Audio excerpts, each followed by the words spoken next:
کیا آپ جانتے ہیں ہر ایمان والا کلمہ گو دوزخ میں جانے والا مسلمان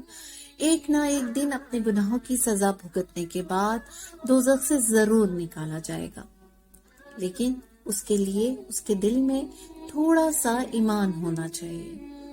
اور وہ ایمان کتنا ہونا چاہیے؟ تو کیا آپ نے جو کا دانہ دیکھا ہے اور گیہوں کا اور ایک چھوٹا سا ریت کا ذرہ؟